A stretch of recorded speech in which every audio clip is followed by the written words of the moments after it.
Sunday వచ్చిందంటే చాలు మా ఇంట్లో కంపల్సరీగా చికెన్ కర్రీ గానీ, లేదా చికెన్ ఫ్రై గానీ, లేదా బయట నుంచి బిర్యానీ అయినా కంపల్సరీ తెచ్చుకొని తింటామనమాట. లేదంటే మాకు ఆ రోజు గడవదసలు. మా ఇంట్లో అందరూ చికెన్ ఫ్యాన్స్ అనమాట. ఈ మధ్యలో అయితే చాలా టైమ్స్ బయట నుంచి బిర్యానీ తెచ్చుకొనే తింటూ ఉన్నాము. సో, బిర్యానీ వద్దని జెప్పేసి ఫ్రై చేస్తున్నామనమాట. మా హస్బెండ్ అయితే ఫ్రైలో కొంచెం గూడా వాటర్ కనపడుకోకుండా బాగా డ్రైగా ఉండాలి ఫ్రై నాకు. అలా అయితే కంపల్సరీ చెయ్యి. లేదంటే ఇంక నీ ఇష్టమని వార్నింగ్ ఇచ్చాడనమాట. సో, దానికని ఇలా ట్రై చేశాను.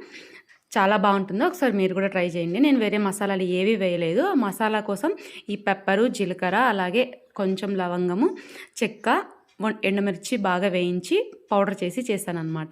సో, ఫైనల్‌గా ఆ పౌడర్ ఒక్కటే వేసేసాను. ఇంక ఏ చికెన్ మసాలా వేయలేదు, గరం మసాలా వేయలేదు. నా దగ్గర ధనియాలు అందుబాటులో లేక కొంచెం ధనియాల పొడి వేశాను అంతే. చాలా అంటే చాలా బా వచ్చింది. మీరు కూడా ట్రై చేసి చూడండి. చాలా బావుంటుంది ఈ ఫ్రై.